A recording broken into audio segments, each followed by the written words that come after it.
welcome to day 2 of the Empower Conference.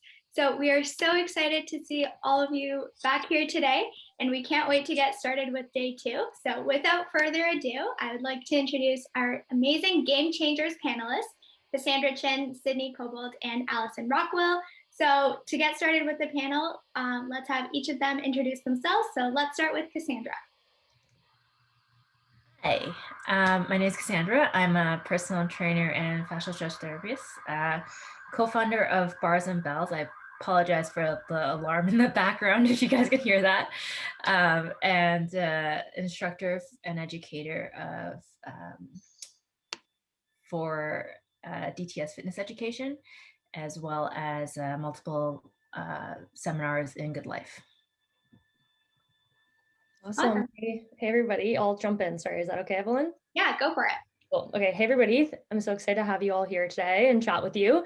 My name's Sid. I work with MLSC on the Team Red portfolio. So I help oversee the Raptors and the TFC and the 905 on the brand strategy side. And super pumped to be with all of you today.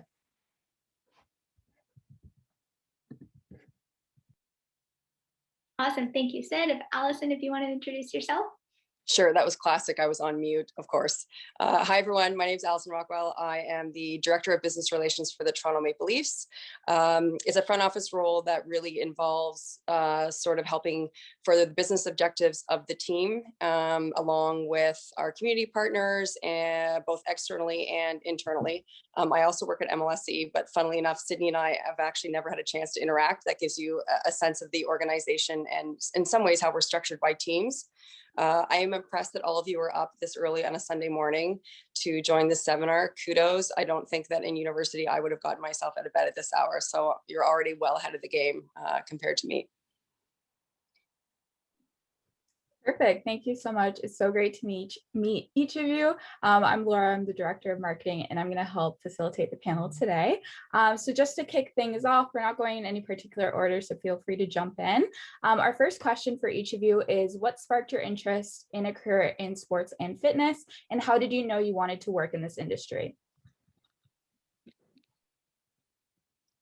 I'm happy to jump in. I think Sydney and Cassandra might have a more meaningful answer. I actually stumbled into this, which I also think is a really good lesson about, you hear lots of people who get into an industry and they've always been passionate about it. And so you think, well, there's probably not a place for me in this industry because like I haven't always been passionate about pole vaulting, for example.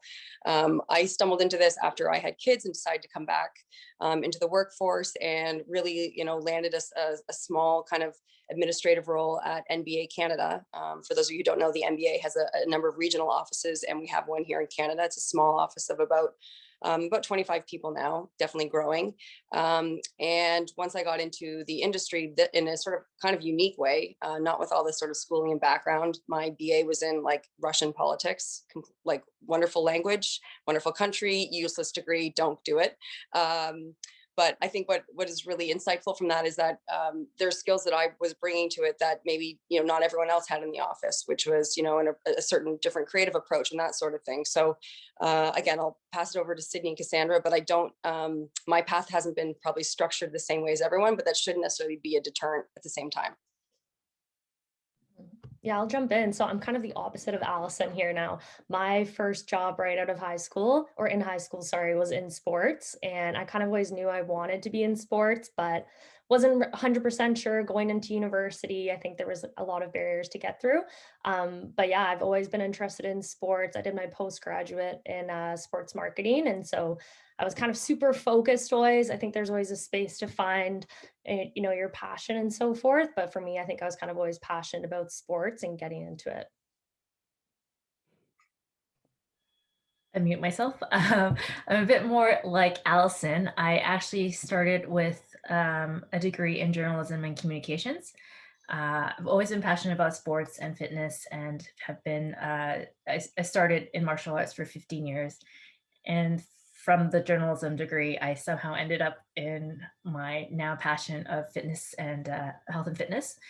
For me, it was a matter of taking those communication skills and helping myself through communication. Can't talk right now, so that's like a mute point, but helping it foster my role as a personal trainer and now currently educator for various seminars and workshops.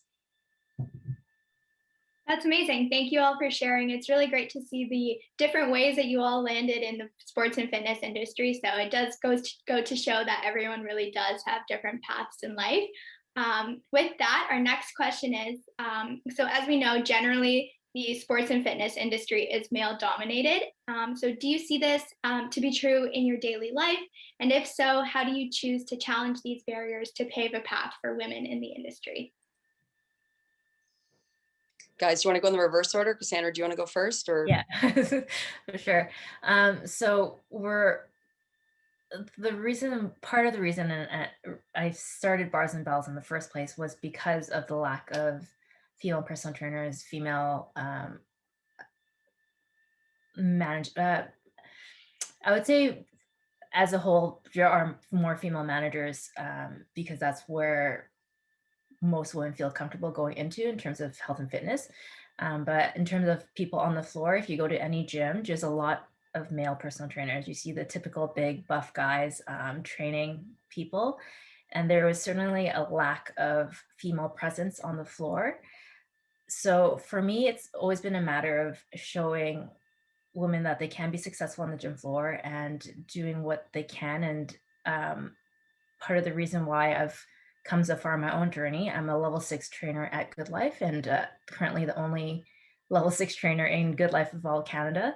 So it's just setting the stage and making sure that, yes, you can do this. Yes, this is achievable, and making sure that women are aware of what steps they need to take in order to get there. So even outside of Good Life, if you have a game plan and you have if you know which direction you want to go in, then knowing that it's absolutely achievable. And that's been my goal since I started. Just making sure there's more female personal trainers on the floor, that making sure that they're confident in coaching barbell lifts. I'm fully all for women lifting heavy, and it's just such an empowering thing when you lift a barbell over your head, or you do a clean and jerk, whatever it is just showing that it doesn't matter what age you are. You can be a mom of 3, you can be a grandma. I have a 74-year-old client who deadlifts 185 pounds, right? Is bringing that confidence and the skill set to women. Yeah, I think as the past few years, as I've, been in a few different sports industries, I've worked in golf, I've worked in hockey really quickly in university, and now basketball and soccer. I think there's a lot more females in the front office presence. So for example, Alison, I always think of the Raptors side specifically. We have really, really amazing female leaders there, and they're really trailblazing the space for different females to enter. And I think that's what's really special too. And something I want to call out here is like women uplifting women. And I think that's so important and something I always want to preach. I would say parts of the industry is still male dominated, yes, but I think every day there's more women kind of breaking in and setting the stage. And that's super exciting. And that's like what we want to do here today, and something that's really important to me. Yeah, to play off Sydney's point, I mean, I think any organization that is still protecting sort of a male cohort of front office, and I'm talking specifically obviously about sports teams, but sports isn't just related to teams. It obviously has a whole bunch of variety of supportive industries. But if we talk specifically about sports teams, I would say that any organization that still has that sort of, all gender, all male mentality is really going to be left behind, both in terms of success on the field or on the court or on the ice, and just within like the kind of candidates that they're going to attract. So I would honestly say that I think it's a very open industry. Sydney and I are both lucky to be able to work for phenomenal leaders, Masai and Brendan Shanahan, who I work for, who's the president of our team. And I would say that and I think sometimes when people say this, there's a sort of bit of an eye roll, like, is that really the case? But I really genuinely would say that gender is sort of agnostic now when it comes to hiring. It's like literally who is the right person for the job. And I'm not saying that's going to be the case in every potential place that you go for in other like sports or other sectors or other clubs. But I really feel like there is full opportunity if you're the right candidate, if you're bright, if you're hardworking, if you're willing to put your ego aside, because a lot of the jobs, let's face it, when you first start out, are sort of like intern-esque. And that's probably the bigger hurdle in these days than the sort of low paying or non-paying internships that people are expecting than necessarily like a gender restriction. Perfect. Thank you. And there's definitely hope for the future, and hopefully we can get to moving and taking these strides. So that's really great to hear. So our next question is, I know a lot of our members are super interested in this panel, particularly because they're interested in the industry. So our question is, what advice would you give to our members interested in breaking into the industry? I'll go first for this one. I think just work really hard. You have to have your head down and just, you know what I mean, persevere. I'm not too many years removed from university, so I really understand the kind of nervousness or anxiety going into a new job, interning, breaking in, trying to get your first entry level job. I think the most important thing is just working really hard. Like sometimes there's going to be the long hours. Sometimes you're going to be sitting there thinking to yourself, what have I got myself into? Like, what project am I trying to take on? But will really make you stand out from everybody else is just going that extra mile and understanding that it's a grind at first, wherever you are in sports, whether it be a team, whether it be on the partnership side for a client, just work hard. And I think that's what will allow you to get to that next level and, progress in your career, which I'm sure you're all really trying to do quickly. So go ahead. Go ahead. No. Just to mention, Alison kind of mentioned it previously in terms of just being open-minded, but also don't be afraid to fail. I think people are afraid to make mistakes, and one of the things I've learned is you learn from your own mistakes and you get better from it, or you watch other people make those mistakes and you learn from it, right? So don't be afraid to make those mistakes and learn from them so that you're able to get as much out of the experience as possible. That's a great one, Cassandra. To build on Cassandra and Sydney, I would also say, number one, I do think that depending on what sort of role you want, that there are some great programs in universities. I don't think McMaster has one, but around sports marketing that can help you, especially if you want to get into sort of a more front office management role. So I think that looking at those opportunities, obviously connections and contacts, we're all busy, but I think if you approach someone and just say, like, do you have 5 or 10 minutes for a coffee or Zoom, like that stuff does stick with me. And so when opportunities come on for, maybe not the job, the role that specific person was looking for, but an entry level opportunity within the same organization, it'll sort of stick with my mind. And I think the third thing is, like, do your research. So as much as sports is about, what's happening like on the field or on the ice, there's a whole bunch of new areas around technology and data analytics, communications that really can lead you. So if you kind of get into a role somewhere else where analytics is a big factor, where you're looking at, brand awareness and how that can ladder up to sort of the success of a team, those sort of elements are going to be really attractive to employers. And just because you didn't work at your Sydney, and it's great, I love that you worked in hockey prior to this, but let's say you didn't work for your university hockey team, that doesn't mean that there isn't a role for you within a hockey organization, because trust me, things are evolving so quickly in terms of how we're trying to market to fans and to members and to build teams, that there are things that are really valuable that aren't necessarily specific to, I have a degree in sports marketing from this university. But I do think that is also really useful if that's something you're really passionate about. Yeah, I think what's interesting too, Alison, is a lot of jobs that exist today didn't exist 2 years ago, didn't exist 5 years ago. I think about how quickly our digital labs team is growing, and there's all these new roles that they're creating as the environments change, especially with COVID-19. I look to front office and the player development section, right? That really didn't exist until maybe 5, maybe 10 years ago, depending on the team. And so, if you're sitting here today and say, oh, I want to work in sports, oh, I want to work in the fitness industry, but I don't know where I can fit in, I don't know what my role is, something new might exist in 2-3 years. So, have that vision in mind and go for it. And maybe you'll be the first person in that role, because it's changing so quickly. And especially with COVID, it's kind of fast tracked everything. Thank you. That is really inspiring advice. And I know a lot of us will get a lot of value out of that and will apply it towards the future. With that, we'll now move on to more individual questions for each of our panelists. So Sydney, we'll start with you. So we know that you were with the MLSE when the Raptors won the NBA championship. So how did this team's huge success affect your job? And what was the insider experience like? Yeah, so it definitely affected my job. It was really interesting. When we won in 2019, it was kind of the perfect storm. So I was actually just moving from an internship to an assistant position at that time. So I was really riding the wave. It was great. And so what really happened then when we went to our next season was we just won. It was our first franchise win. And then it was also our 25th anniversary. So there was a lot going on to celebrate the win the next season and also celebrate our anniversary. And how it shifted my job was, people were really paying attention to basketball now in Canada. Basketball has always been important here, but never like it has been since we won. I mean, you would look down the street, and I think this is the best part of my job. I would look around the neighborhoods, and, now you would see all these basketball nets and driveways, right?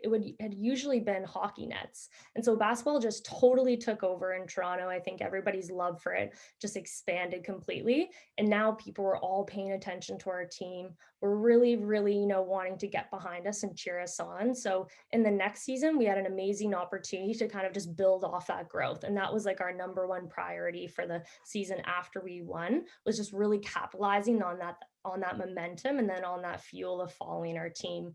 And I think the second part of that question you said was, what was my favorite part or what was the insider experience? It was incredible. Like, it was my first few months after working at MLSC, and I felt just so privileged to be a part of that win in a really, really small way, right? I'm not helping at all on the court, right? I'm just in the back trying to make sure the t-shirts are on seats or whatever it may be. It was exciting to say the least, and there's many stories I can share at another point. But it was just really special because that's something that's big for Canadian history. And I felt so, so lucky to be a part of that in a super small way. And just like the energy that it brought across Canada and the sense of community was so special and will be something I always like hold on to and will cherish. That's amazing. I'm sure I know how much it resonates with like each and every person with that win. So I can imagine like kind of experience that as your first part of being with MLSC would have been amazing too. So our next question is for Cass, and we wanted to know what enticed and motivated you to start Bars and Bells while working as a full-time trainer and facial stretch therapist. Yeah, I touched on it briefly before, but Bars and Bells has always been a passion project. In terms of education and building confidence, and our main goal is to uplift women lifting. I think, again, when a lot of women who haven't been in the fitness industry or around sports get into the gym, they're intimidated by the weights and they're intimidated by machines and they're intimidated by the big guys who are grunting in the background.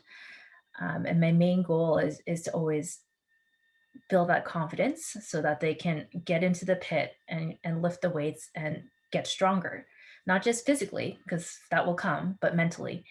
And for me, the Bars and Bells has been a place of education. So we hold monthly seminars. Each month is slightly different. This month we're doing one on, again, women leadership, how to foster leadership and how to build your own business in terms of personal development.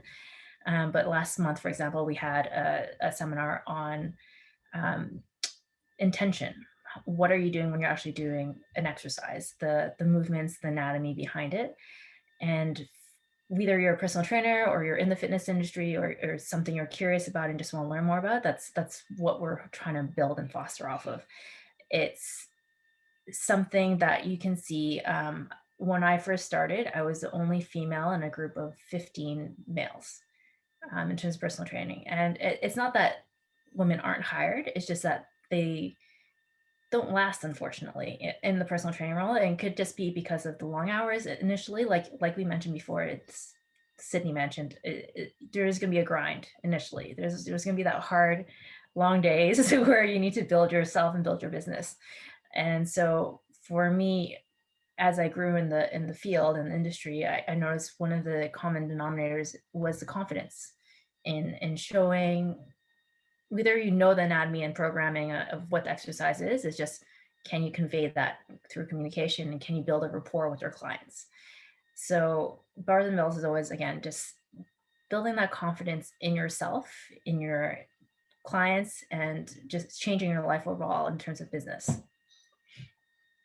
I hope that helps. I love that. That's so inspiring, and it's really great to see the credentials that you've achieved within the industry, and just the work that you're doing is really incredible. So thank you. I think I cut you off, Alison. If you No, want it's to okay. We can talk offline, but I want to know what facial stretching is. Is this something I should be knowing about? Like, I'm so behind the ball. Fashion Or stretch. I'll ping Cassandra offline. I'm going to ask her all about it. Absolutely. We'll set up some time. Perfect. Wonderful. And our next question is actually for you, Alison. So we know you spent almost 9 years of your career working for the NBA. So we're just curious, how did this experience, like working in the world of basketball, change when you kind of transferred to the world of hockey with the Maple Leafs now? Sure. Well, the players are shorter. That was like, ha ha ha. That was a big joke. It's funny. So I did spend 8 years at the NBA. Almost 9 years. My last year, I worked the NBA finals that Sid just talked about. And Sid, thank you for those t-shirts. I had a really phenomenal experience. I was seconded by the commissioner's team and basically flew back and forth to all the games, overseeing ticketing for the finals, which is not for the faint of heart. Just let me assure you, especially given all the people who want access and who think that they are more important than the most important person, because that person is more important than the next person. So it was really interesting. And I have this classic picture that a friend of mine took in Oakland, the night the Raptors won, and I snapped a picture, and there was so much yellow. And Sid's team was probably part of this, getting the t-shirts ready for in case we won the championship that game, or if it was coming back home. And I mean, listen, I'm glad we won regardless, but it would have been great to win at home in many ways. But I just remember thinking, God, like, I hope there's some red and black t-shirts somewhere, because this is a sea of yellow for a girl from the North. And that was sort of one of the big things I found coming from. You probably want to know more about the specifics about my day-to-day job, but one of the biggest differences is when I was working for the league office, we weren't technically, and I was working in Toronto, but you're not technically allowed to cheer for any team. So it's sort of like you can't have a favorite child. So I'd be going to, tons of Raptor games, hosting clients, bringing in executives, and, you'd get excited. And my favorite anecdote of this, talk about things that you need to learn on the job quickly, is it was the first time I'd received a couple of promotions from starting from this sort of junior administrative position. And I was taking clients to the game, and we were sitting in the commissioner's seat, which are sort of, everyone thinks those are courtside, but they're actually like about 6 or 8 rows back, because that's the best viewpoint of the court. We were with some clients, and I was doing what I would normally do as a fan, which I've now adjusted, which is I was like yelling at the ref, yelling. And my director that I was reporting to kind of kept leaning over at me, and I thought, oh, she's just making sure that I'm okay. And then, midway through, she's like, Alison, you can't, you're working for the league. You can't be yelling at our refs. And I was like, oh, sorry, big fail. So the difference, first of all, going from the league to a team is, yay, I can cheer openly and widely and passionately, which is phenomenal. And instead of considering the needs and wants of 31 teams, like, we're really just focused on what it creates a winning culture within this specific organization. And both have their benefits. Like, the NBA is a phenomenal organization. The teams like the Raptors are a great example of great leadership and really progressive. From a team perspective, there's something to be said about like being part of a nurturing group of people who really are fighting for their own individual success, as opposed to, for the league, we wanted the league to win, and the league to be successful, and the league to be progressive and innovative. And in our case, when it comes to the team, part of my role is to ensure that, I'm not doing anything on the ice, to Sid's point. Like, I'm not, telling who they're going to put in for a penalty kill. But what I am doing is helping, promote the access and reputation of the club within our community and within our internal departments to help market the club and grow our fan base. So there's really no, if you love sports, which I think everyone who's on this call hopefully does, and there's no bad role in many ways. I mean, that's a bit of a false statement, but I didn't mind when I was slapping boxes and opening boxes at my first job at the NBA, taking out like t-shirts and stuff, because I was like, this is I love sports and this is cool. So I'm not really sure I even answered your question, but hopefully that was a bit of a funny anecdote.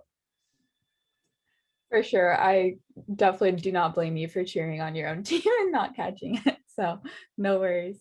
Our next question is for all of you as well. So what is the most rewarding part of your job?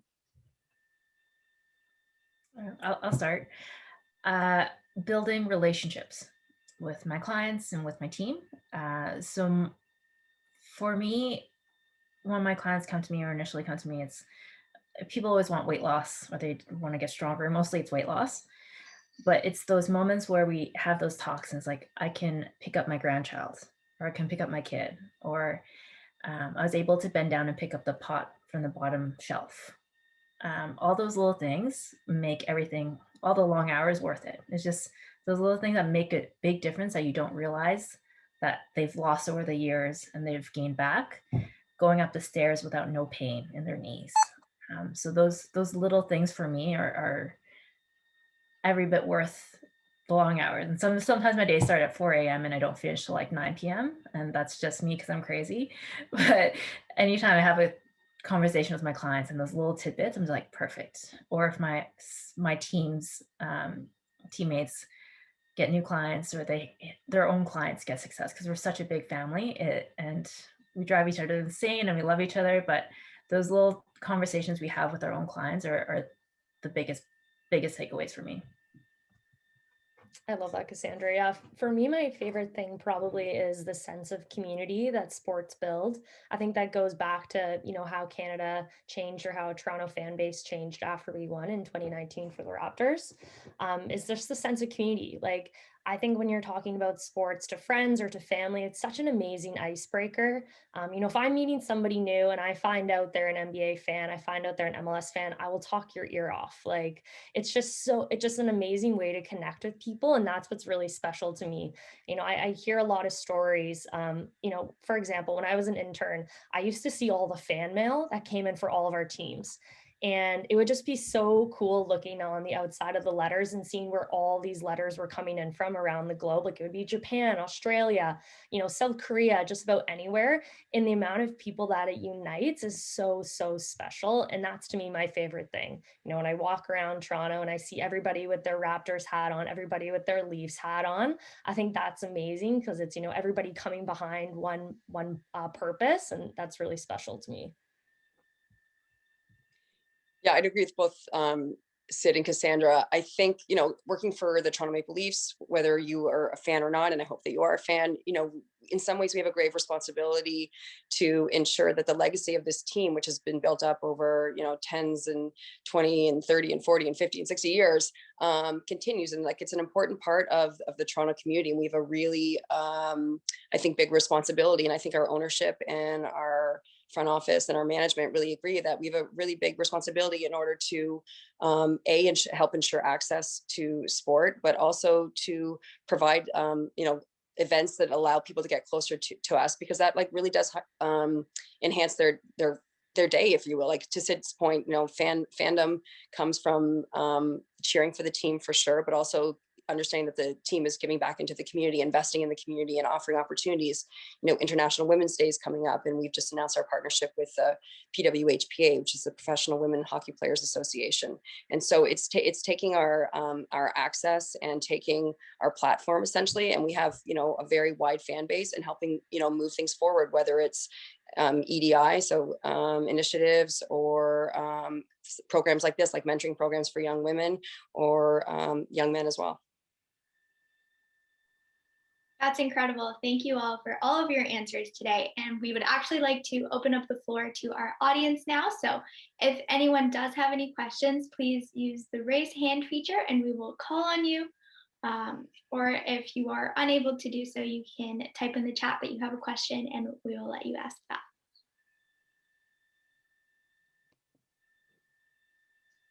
I see Jerry has a question. Jerry, if you want to go ahead.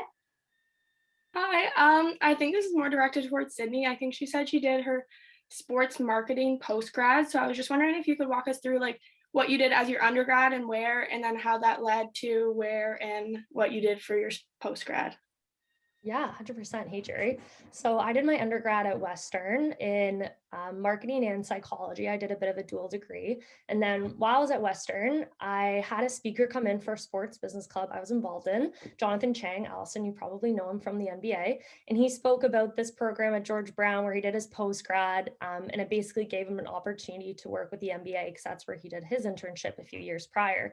And so I went to George Brown then after my 4th year at Western, and it was about a year long. You do 8 months in school and then a 4-month internship. And then during my 4-month internship, that's when I started my career at the Raptors. So I was on the marketing side. And, I love the program. I really liked having some more education after my undergrad. I think for me, it was just super valuable. And I knew that MLSC heavily recruited out of that program as well. So I saw it as a great stepping stone into sports. Awesome. Awesome. Thank you so much. I think our next question is from Gabby. If you want to unmute yourself. Hi guys, thanks so much for talking to us today. It's really inspiring to hear females come and talk from a primarily male-dominated industry. But I guess my question would be more towards Sid, but anyone can answer. Could you walk us through what your internship kind of looked like and how you got introduced to it? Yeah, definitely. So my internship was on the marketing side for the Raptors. So when I interned, we weren't divided by portfolios. So before it was just Raptors, just the TFC team, just the Leafs team, and so forth. My marketing intern job on paper was really to help the brand manager, help the marketing coordinator in whatever season-long initiatives they were working on. What I actually did from day to day was all over the map. So, some days I'd be dropping t-shirts on seats to help out for playoffs. Some days I'd be mailing out, for example, we did the most improved player campaign for Pascal that year. I'd be mailing out hot sauces. So it was super vast in what I was doing, but that's the exciting part. Like I really got my hands dirty. You had to be eager to help out with whatever project it was, because some days it could be for playoffs, something super important to the organization. And some days it was mailing out like hot sauces or mailing out t-shirts. And that's still really important to the organization. But at the time, it might not feel like that to you, because you might feel like you should be doing something else. But yeah, like I loved my internship. It was a really great experience. I had amazing mentors, and it gave me incredible exposure to the business as well. That was the most valuable part to me, was, not only meeting people in the marketing team, but starting to meet people in front office, meet people in partnerships, meet people in ticketing and so forth. And that's one like huge plus of interning at MLSC, is that you get to meet so many different people and so many different teams and also organizations. Yes, Sid, just to jump in on that, I think maybe that's sometimes the kind of feels like a bit of the black hole of like, what do you do in sports marketing? So on the MBA side, it might even help me to list out. So in our small office of 20, the MBA has obviously a massive office in New York and in China and in Europe as well. But we had a global, like a partnerships team. So someone would sell in a sponsorship program. Let's say, Gatorade is sponsoring the NBA. So now how do you activate on that? What is Gatorade going to do? Are they going to essentially do a bunch of like 3-on-3 programs in outdoor courts across the city? So someone like Sid or myself in the early days would help like essentially run that or organize that.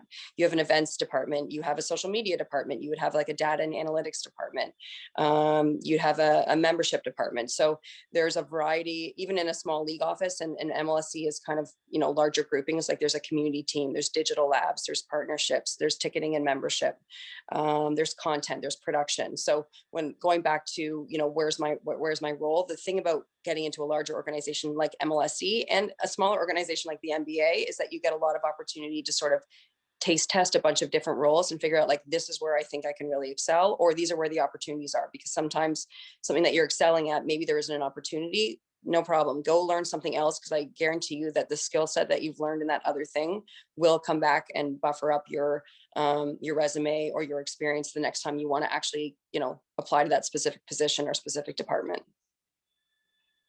Thanks so much. Sarah, if you want to go ahead. This question is for Cass specifically. I was just wondering if you can speak a little bit more maybe about the skills you recommend working on with regard to like being a trainer and then essentially your own salesperson. Yeah, so for skill set, I think it depends on where you're coming from and what background you already have in it. You don't necessarily need a degree in kinesiology or health and fitness in order to become a personal trainer, although they're assets. But in terms of coaching, some sort of skill set or certification in coaching would be incredibly valuable. just so you know how to communicate in cue. And that's sort of, I think my journalism degree has come in handy a lot, just for being able to break down certain exercises and what I want the client to do. In terms of sales, people always think it's a selling business, and I hate that it's come that way, because you're not really selling fitness, you're selling health, and the goal is to make the person feel better, right? So either the confidence you gain in owning your skill set speaks wonders in terms of people actually trusting you, because that's what it is. Any relationship between a client and trainer, or client and business, whatever it is, it's that trust factor, and knowing that they know you have the skill set to get them where you want to be. So it's less about the sales aspect and more about being able confident in your own abilities to get them to understand this is what they need. I don't know if I answered your question. Did I? Definitely, thank you. Okay. Sarah, if you want to go next. Awesome. I have a question for Alison. So my family is full of diehard Leafs fans, and this is more of just a fun question, but I'm wondering who might be the coolest person you've met within the organization, or the best relationship you've been able to build? That's a really good question.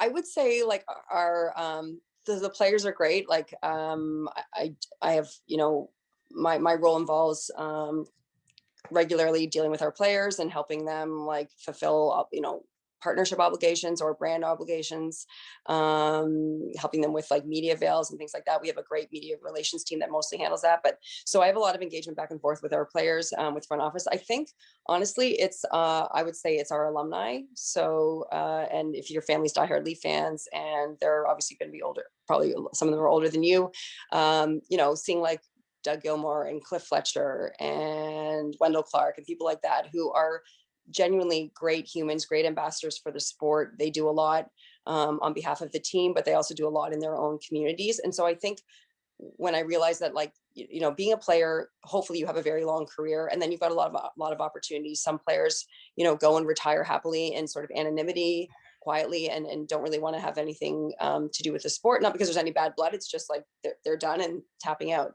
But some of them, because they were so integral to the team and to the community initiatives that they did as a player, come back.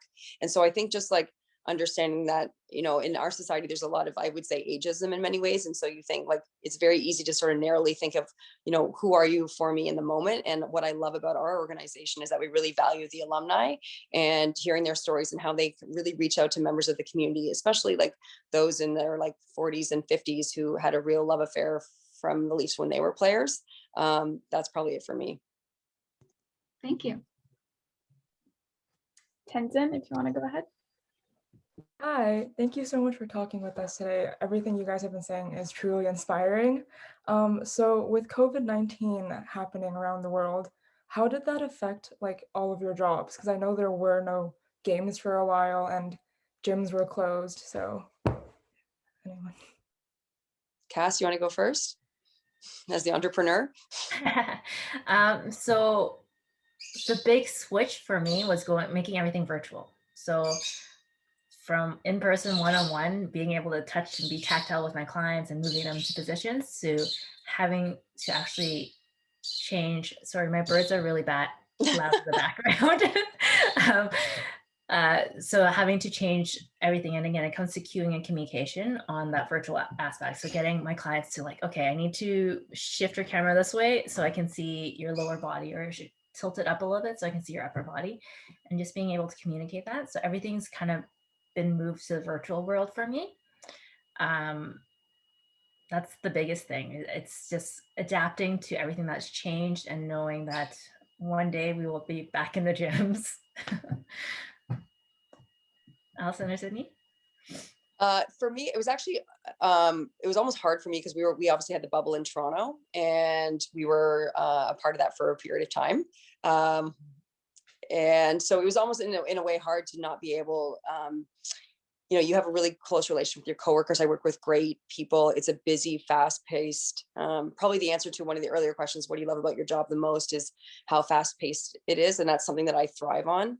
And everything's varied, everything's different personalities, collaborating all the time, and changing suddenly to a digital world. In some ways, yes, there was more work-life balance. But I will say that I really missed a lot of the in-person communication, but I was also so vastly impressed, and Sid can probably speak to this from her experience on her teams as well, at how quickly we all adapted and adopted to not only just working from home and using Zoom and you're on mute and I'm sorry, but I can see your kid having a tantrum in the background, to coming up with really creative ways in order to engage our fans and our members and the community. And I think one of the takeaways we're all going to take from this, I think, is, in some ways, beg for, what's the expression, beg for forgiveness later. I can't remember the expression at the top of my mind right now. Ask for forgiveness later. And so a lot of the things that we were doing, we didn't know if they were going to be successful. I didn't realize that how much people are touched by our teams and really did want to hear, how is Zach Hyman doing over COVID? And so realizing, okay, we can capitalize this and we can bring our team closer to our fans.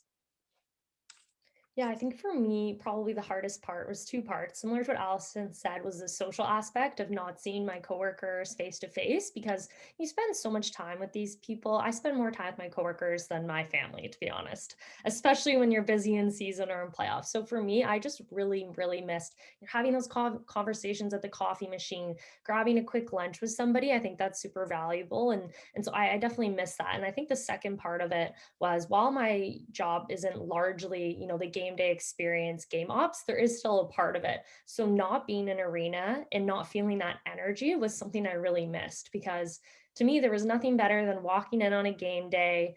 If the Raps were playing the Bucks, or if there was a really good rivalry game, that energy in the office was just incredible. And so I really missed, of course, having the game day experience, but also just the energy that being in sports has, and being able to share that with my coworkers.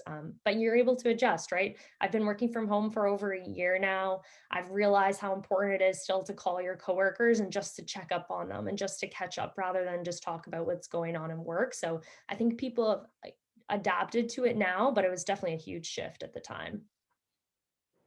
Yeah, thank you. Gabby, if you want to go ahead. Thanks, Laura. So my next question is kind of for everyone, but what would you guys say is your biggest motivator, and what keeps you with the organization and not wanting to venture off into other areas or other teams or anything like that? I think my biggest motivator is proving myself wrong. I think when I was in high school, I doubted myself a lot, and in university, because I didn't see at that time too many women in the positions that I wanted to be in. And so continuously, I've just tried to prove myself wrong, whether it be a new project I need to take on, whether it be a new degree I want to get. I've continuously been motivated by being able to prove myself wrong. And I think that's really, really special too, to be intrinsically motivated and try and beat yourself rather than worrying about beating everybody around you. If you know you're focused on something, this is because what you want to achieve, and you're inspired by yourself and by bettering yourself. I think that's incredible. And that's what's kind of motivated me to keep working hard throughout COVID and just throughout early on in my career.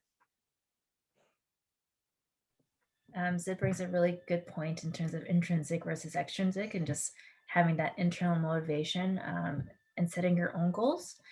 And that's one of the big things for me as well, just making sure, again, within my own club and my team, and then externally being able to influence good life as well, as a whole, as a personal trainer, as a female personal trainer, but knowing that whatever I do in terms of my own goals has an impact on other people, just because I'm proving that it can be done.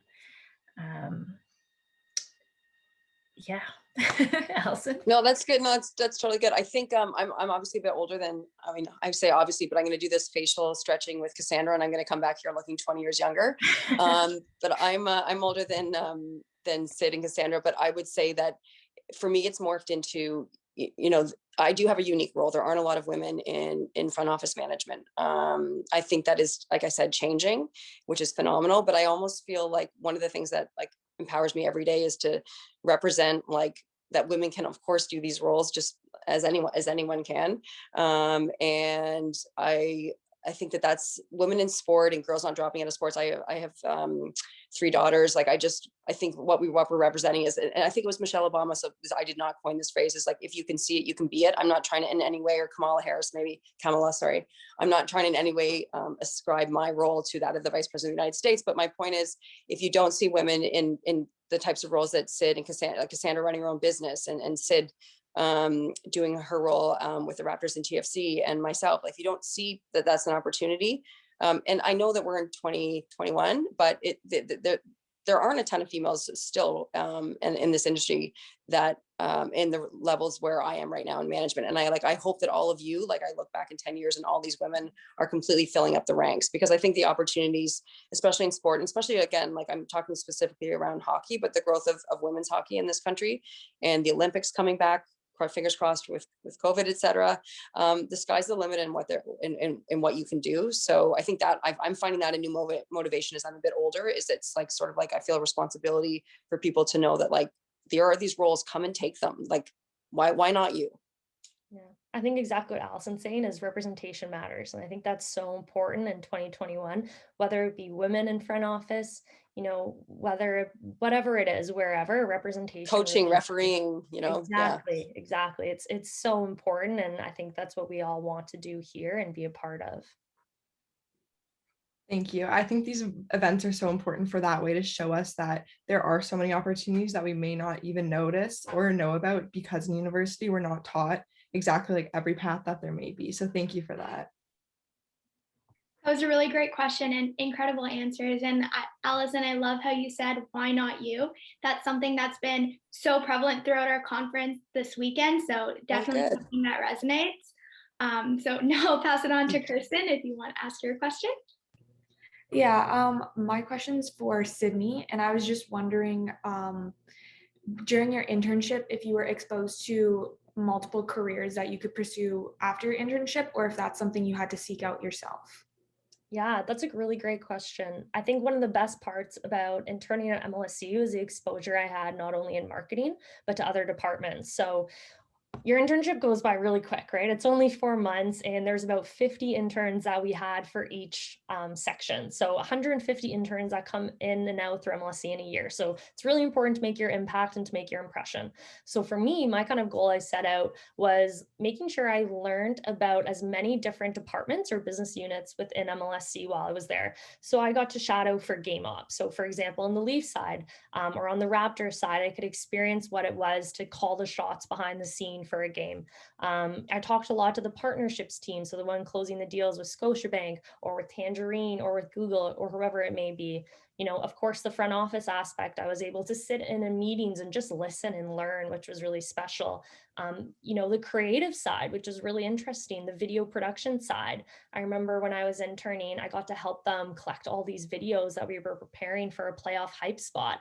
And I think that's one of the best parts about being at, but while being an intern, is that people are eager to help you. So ask a lot of questions, put yourself out there. Don't worry about asking the wrong question or looking a little silly because you don't know the answer. Like, just get to know as many people as you can, because for me, that was one of the best drivers to becoming full-time. Was not only, did my team know I was doing a killer job, but other people within the business were like, oh yeah, Sid, she should be get full-time because she helped me out on this project. So having people within other departments know my name and know who I was really important as well. Yeah, that's some great advice. Thank you. Actually, if I can, you nailed something that I actually say in a lot of when I do speaking and things like this. I always talk about, there's a culture that we grow up in, I think, from like high school and in university, where like no one wants to look like the dumbest person in the room. And I think that that's probably one of our biggest handicaps as not as humans, not like as women, not as men, not as regards to the age.